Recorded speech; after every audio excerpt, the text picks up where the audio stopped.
नियम पूर्वक अधिक भजन करें तो कम समय में हम निर्विषय हो सकते हैं।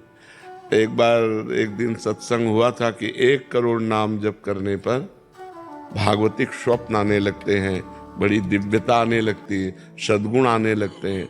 2 करोड़ नाम जप करने पर इंद्रियां निर्विषय होने लगती है, नाम प्रिय लगने लगता है, और जो दिव्य आकाशचारी ऋषि मुनि हैं उनसे बात होने लगती है। ऐसे करोड़ करोड़ नाम के 13 करोड़ नाम का 13 करोड़ नाम जप करने वाला दूसरों को मोक्ष प्रदान कर सकता है।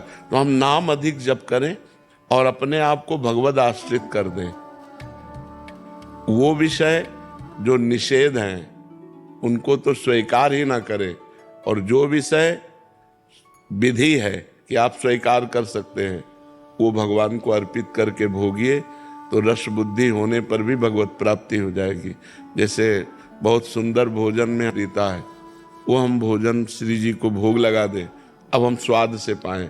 हमारी लाडली जो ने पाया है, रोटी सब्जी दाल खीर पूड़ी जो भी है कितना स्वादिष्ट है, स्वाद बखान बखान करके पाओ तो भी आप बंधोगे नहीं, क्योंकि प्रसादे सर्व दुखानाम हानि रस्योपजायते। भगवत प्रसाद समस्त दुखों का नाश कर देता है और प्रसन्नता प्रदान करता है। ऐसे ही जो हमें विषय प्रिय है वो हम भगवान को अर्पित कर दें। जो विषय प्रिय है, नाथ ये आप देख लो, आपकी मर्जी हो तो इसकी प्रियता अपने चरणों में घसीट लो, आपकी मर्जी हो वैराग्य दिला दो, प्रभु मैं आपकी शरण में हूँ। और बात पक्की समझो, शिव बिरंची का मोह है को है बपुरान, बेचारा और कौन डींग हाँक सकता है। शिव बिरंची का मोह है, भगवान की बलवती माया है। तो भगवान ही जब हमें निकालेंगे तभी हम निकल सकते हैं। तो हम ऐसे रहें, आश्रित रहें, शरणागत रहें और नाम जप करते रहें, और इसकी चिंता ना करें, चिंतन करें। चिंतन जब इसका होगा विषयों का तो फिर हानि हो जाती है।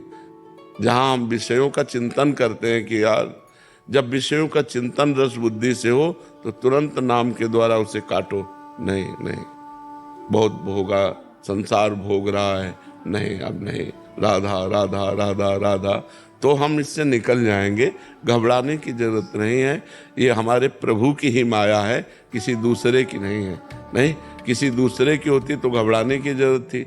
मेरे प्रभु की ही माया है, तो जिस दिन मेरे प्रभु डांट देंगे उसी दिन माया मुक्त हो जाएंगे। ये भरोसा रखकर खूब नाम जप करो। सिर्फ नाम जप से हो जाएगा? हो जाएगा, पूर्ण नाम जप से हो जाएगा। नाम जप पूर्ण है।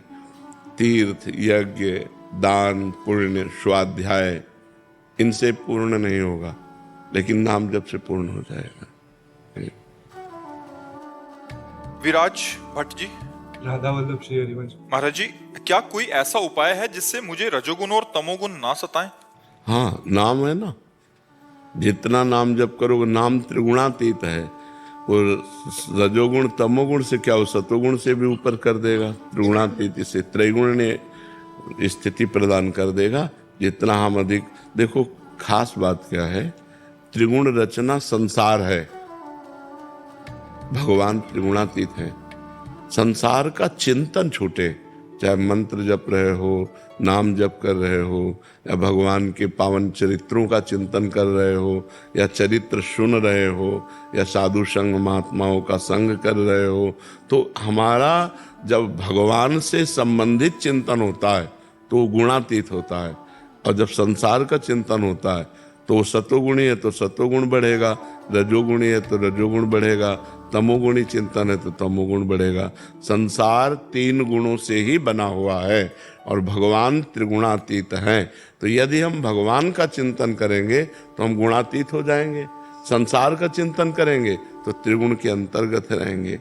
तो यही डर पे हरिवंश हित, जिनो भ्रमय गुण सलिल पर, जे नामन मंगल लोक त्यों, सो हरिपद भज न विलंब कर। डरते रहो कहीं रजोगुण तमोगुण हमें नष्ट न कर दें, इसलिए जिनका नाम तीनों लोकों का मंगल करने वाला है उन भगवान का नाम जप करें। महाराज जी, घर पे जाते ही थोड़े टाइम तक रहता है यहाँ का प्रभाव नाम का, उसके बाद कभी कभी ऐसा हो जाता है कि मैं तमोगुणी हो गया हूँ और उससे बाहर नहीं निकल पाऊंगा। बिल्कुल। नाम छूटने लगता है, ऐसा होता है कि नाम छूट जाएगा तो मेरा क्या होगा। बिल्कुल बिल्कुल नहीं, बहुत कृपा आपके ऊपर है। जो नाम छूटने पर आपको पीड़ा होती है, ये भगवान की विशेष कृपा है। विशेष कृपा पात्र में ये लक्षण होते हैं। नहीं तो इस अवस्था में तो भोगों का चिंतन और भोगों की क्रियाएं, इसी में जीव मस्त रहता है। लेकिन आप यौवन अवस्था में भगवान नाम छूट न जाए, इस पीड़ा से युक्त है, इसलिए विशेष कृपा आप कर रहे। ये ध्यान रखिए, खान पान गड़बड़ न होने पावे। अगर हमारा खान पान प्याज लहसुन या शुद्ध भोजन, या जिन पात्रों में लोग मांस बनाते हैं उन पात्रों का भोजन जैसे होटल में है, रिश्तेदारों, फिर हमारी बुद्धि पतित हो जाएगी। तो कुसंग का त्याग करें और अभक्ष भोजन का त्याग करें, और शांत भाव से भगवान के नाम की बार बार आवृत्ति करते रहें, तो हम विजय को प्राप्त कर लेंगे। रजोगुण तमोगुण पर विजय। महाराज जी, एक छोटा सा और सवाल है। मैं दीक्षा की दिनचर्या पालन करने की कोशिश कर रहा हूँ, लेकिन मुझे ऐसा कभी कभी लगता है कि जब तक ऐसा लगे ना, तब तक दीक्षा मत लो, नाम जप करो। नाम जप करते हो, समय थोड़ी व्यर्थ जा रहा है। दीक्षा ना ले और नाम जप करे तो उसका समय व्यर्थ थोड़ी जा रहा है, भगवत प्राप्ति की तरफ आगे बढ़ रहा है। नाम से ही भगवत प्राप्ति। मान लो आप राधा नाम जप रहे हैं, या कृष्ण नाम जप रहे हैं, या राम नाम जप रहे हैं, तो किसी न किसी संत के मुख से तो निकला ही है ना। कोई न कोई गुरुदेव तो है ही ना। तो जिनके मुख से हम निकला नाम पकड़ ले, उन्हीं को गुरुदेव मान ले, तो पहली दीक्षा नाम दीक्षा हो गई। फिर जो मंत्र दीक्षा है, जब आत्मबल पुष्ट हो जाए तब लीजिए। जब हमारा आत्मबल पुष्ट हो जाए तब हम मंत्र दीक्षा ले लें, नहीं तो नाम दीक्षा मान करके खूब नाम जप करते हैं। हेमलता जी, राधे राधे। महाराज जी वृद्धावस्था से डर सा लगता है, क्योंकि अभी अरे वृद्धावस्था के बाद एक अवस्था और आती, मृत्यु। वो सब कुछ छुटा देती। वृद्धावस्था में तो कुछ तो बचा रहता है, लेकिन मृत्यु अवस्था आती है, वो तो कब आ जाए पता नहीं। वृद्धावस्था के पहले आ जाए कि बाद आवे, कोई पता नहीं है। डरो, अगर मृत्यु से डरोगे तो डर कर भगवान की शरण में चले जाओगे। जो सभीत आवा सरनाई, रखी हो ताई प्राण की नाई। भगवान कहते हैं भयभीत होकर मेरी शरण में आ जाओगे तो मैं तुम्हें प्राणों से भी अधिक प्यार करूंगा। तो भगवान की शरण में हो जाओ, पक्का शरीर की दुर्गति होनी है। ये जन्म ही दुर्गति के लिए शरीर की, तुम सदगति को प्राप्त हो जाओ। अगर भजन ना हो तो बहुत कष्टप्रद शरीर होता। प्रेम में अपने प्यारे के द्वारा किया हुआ विधान सर्वमंगल में होता है। जोई जोई प्यारो करे सोई मोहि भावे। मेरे प्यारे जैसा करते वैसा भक्त। जब तक प्रभु से नहीं जुड़ोगे तो भय ही भय है। कैंसर हो जाए, कहो जवानी में कैंसर हो जाए, कहो क्या रोग हो जाए, क्या देखो हम बचपन से बाबा जी हमारे दोनों किडनी फेल, क्या रोग हो जाए, कौन सी परेशानी आ जाए, हाथ टूट जाए, पैर टूट जाए, दिमाग खराब हो जाए, कब क्या हो जाए। इसलिए हम भगवान की शरण में रहें, कोई पाप कर्म न करें, नाम जप करें तो हृदय में आनंद रहेगा। ऐसी स्थिति में भी हमारे हृदय में उत्साह है, हमारे हृदय में आनंद है, हमारे हृदय में एक शीतलता है, एक गंभीरता है, एक शांति है। ये हम इसलिए बता रहे हैं आपको कि हम भगवान की शरण में केवल इस बात से हम बच रहे नहीं, जैसे पूरे मकान में आग लगा दी गई हो और एक शीतल कमरे में कोई बैठा हो, आंच भी ना पहुंच रही हो, ऐसे में भगवान रख रहे हैं कि पूरे शरीर में भीषण कष्ट और हम आनंद में रह रहे हैं। भगवान की शरणागति का ये फल है। अगर भगवान की शरण में हो जाओ, नाम जप करो, तो यही आपको भी, आप पर भी कृपा हो जाए। देखो प्रहलाद जी को आग में जलाया गया, पर्वत से दबाया गया, जल में डुबाया गया, विष पिलाया गया, लेकिन कोई फर्क पड़ा क्या? क्यों? क्यों भगवान श्री हरि की गोद में है, वो हरि की स्मृति में है, वो हरि के चिंतन में डूबे हुए हैं। तो क्या आप चिंतन नहीं कर सकते? विचार करो, क्या आप राम राम हरि हरि कृष्ण कृष्ण नहीं जप सकते? आप जप के देखो, इसे साधारण मत मानो, आप कह के देखिए, लोक और परलोक तुम्हारे दोनों मंगल में हो जाएंगे। भाव लगे ना लगे, श्रद्धा बने ना बने, मन लगे ना लगे, केवल जबरदस्ती जपिए। जैसे एक गरीब आदमी ओवर टाइम भी मेहनत करता है पैसे के लिए, ऐसे अधिक से अधिक समय नाम जप कीजिए। देखिए ये लोक और परलोक सब मंगल हो जाएगा, सब जगह आनंद हो जाएगा। रश्मि जी दिल्ली से। अलका जी। महाराज जी आप दोनों का एक जैसा था कि महाराज जी जब सामने परिस्थिति आती है, जब कोई कटु वचन बोलता है तब नाम क्यों नहीं सुनाई देता? बहुत कोशिश करने पे भी मुख से प्रतिक्रिया हो जाती है। अभ्यास की कमी है। यदि अभ्यास करें, पागल आदमी यदि रोड में कटु वचन कहता हो, गाली देता हो, तो आपको बुरा नहीं लगेगा, क्योंकि आपको पता है आदमी पागल है। क्यों? पागल आदमी जैसे आपको गाली देने लगे या आपको मारने लगे तो आप उसके प्रति बुरा नहीं करेंगे, क्योंकि आपके अंदर एक भावना रहती है ये आदमी पागल है। ऐसे ही जब कोई हमें गाली देता है तो हम विचार के द्वारा समझे अब ये पागल है, ये क्रोध से पागल हो गया है, ये ईर्ष्या से पागल हो गया है, ये द्वेष से, ये बेचारा दया का पात्र है, इस पर क्या नाराजगी करें। जब हम भावना बदल देंगे तो हमें आनंद मिलने लगेगा।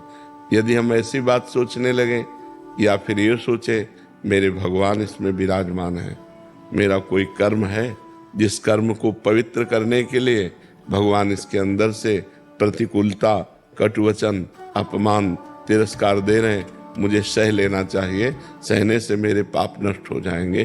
तो हम अगर विचारवान हैं तो हम बच सकते हैं, अगर विचारवान नहीं है तो एक गाली दी हम 2 गाली दे दिए, ये सब ठीक नहीं है। भजन करने वाला उपासक करत जे अनुशहन निंदक तिनहु पे अनुग्रह कियो। जो हमारा अपमान करें, जो हमारी निंदा करें, जो हमें दुख दें, उनको भी भगवान सुख दें, उनकी बुद्धि शुद्ध कर दें। वो बेचारा दोषी नहीं है, उसकी बुद्धि दूषित है, अगर बुद्धि ठीक हो गई तो बहुत अच्छा आदमी हो जाएगा। तो हे भगवान, जो ये हमारे सामने हमको गाली दे रहा है, नाथ इसकी बुद्धि शुद्ध कर दो, इसको आनंद प्रदान करो। ये भजन करने वालों का स्वभाव होता है, तो फिर भजन में हानि नहीं होगी। और अगर हम दूसरे का मंगल मनाने लगे, बुरा मनाने लगेंगे, तो वहाँ बुरा जब होगा हमारा पहले बुरा हो जाएगा कि हमारा भजन छूट जाएगा, हमारा हृदय मलिन हो जाएगा, हमारा हृदय जलने लगेगा। जी। राज प्रकाश शर्मा जी भोपाल से। दंडवत महाराज जी। महाराज जी प्रातः स्मरणीय पूरी पीठाधीश्वर महाराज जी जो शंकराचार्य जी महाराज जी हैं, कृपा से दास को उनके सानिध्य एवं संरक्षण का सौभाग्य प्राप्त हुआ। सेवा निवृत्त होने के पश्चात जब श्रीधाम वृंदावन में वास हेतु गुरुदेव ने आज्ञा प्रदान की, तब उन्होंने ये भी निर्देश किया कि वृंदावन में निवास के लिए किसी संत महापुरुष अथवा ब्रजवासी वैष्णव से वहां की रहनी रिवाज की जानकारी लेकर तथा उनकी अनुमति प्राप्त कर ही ब्रजधाम वास कीजिएगा, उचित रहेगा। इस संदर्भ में गुरुदेव मैं आपके श्री चरणों में निवेदन करता हूँ कि मुझे वृंदावन वास की रहनी की शिक्षा और महाराज जी कैसे। सबसे सार बात है, देखो आप गृहस्थ धर्म से युक्त हैं, आपने जो भी कमाया है उस कमाई हुई वस्तु से ही आप अपना भरण पोषण करें। यहाँ के किसी ब्रजवासी या किसी वैष्णव या किसी संत के प्रति कभी दोष दृष्टि न करें। वो आपको गाली दे, वो आपके प्रति अवहेलना की भावना रखे, तो भी मान लो आप जैसे वास कर रहे हो तो यहाँ के ब्रजवासी भगवान के पार्षद हैं, तो बस हम सौम्य और शांत रहें। किसी संत की निंदा, वैष्णव धाम है यहाँ बहुत से वैष्णव जन हैं, तो किसी वैष्णव की निंदा ना करें और रज रानी का सेवन करें। रज रानी अगर हो सके तो रज के पात्र में भोजन पाइए, बहुत पवित्र भोजन हो जाता है। जब हम यहाँ के रज में बने हुए पात्र जो है ना वो मिलते हैं, कामा में मिलते हैं, अपने लोग जितने भी सब साधक हैं सब उसी में पाते हैं। और अपनी सैया में थोड़ी रज डाल लीजिए, जैसे ऐसे रज डाल लिया और ऊपर से बिछौना बिछा लिया तो हम रज में ही सोते हैं, रज के पात्र में खाते हैं। यहाँ रज का बहुत बड़ा महत्व है, ब्रज रज का बहुत बड़ा महत्व है। और हो सके तो 1-2 रोटी निकाली, गऊ को पवा दी, चिड़िया पक्षियों को पवा दिया, कुछ दाना 100-200 ग्राम लेकर डाल दिया, जिससे जैसे कबूतर हैं, अन्य पक्षी हैं, वो दाना चुन ले। यहाँ के पक्षियों की सेवा, यहाँ के ब्रजवासियों की सेवा, संतों की सेवा अगर ना बन सके तो हम अपराध न करें और धाम में पड़े रहें। और वृंदावन बस के इतनो बड़ो सयान कि जुगल चरण के भजन में निमिष न दीजिए जान। पलक झपकने के समय को निमिष कहते हैं। एक निमिष भी हम प्रभु का चिंतन न छोड़ें, यही धामवास की रहनी है। हम रज का सेवन करें, सबसे झुक के रहें, किसी की निंदा स्तुति न करें, अपनी कमाई का खाएं और भगवान नाम जप करें, इसी से सब हो जाएगा। सरल शब्दों में धामवास किए रहनी, गृहस्थ धर्म से युक्त होकर के। जी। नमिता पवार जी, पुणे महाराष्ट्र से। राधे राधे महाराज जी। महाराज जी, अगर स्वर्ग और नरक में हम पुण्य और पाप के फल भोगते हैं तो हम धरती पर कौन से पापों और पुण्यों का प्रारब्ध भोगते हैं? जब सजा होती है तो जुर्माना भी होता है कि नहीं होता? कि 10 साल की सजा और 1 लाख रुपया जुर्माना होता है ना। तो ऐसे ही शेष बचे हुए कर्मों को जो जुर्माना रूप होते हैं वो यहाँ मृत्यु रोग में भोगना पड़ता है। बकाया पूर्ण हिसाब किताब तो नरक और स्वर्ग में होता है। पुण्यों का स्वर्ग में और पाप का नरक में। और बचे हुए जो पुण्य और पाप होते हैं उनसे मिश्रित मानव देह बनता है।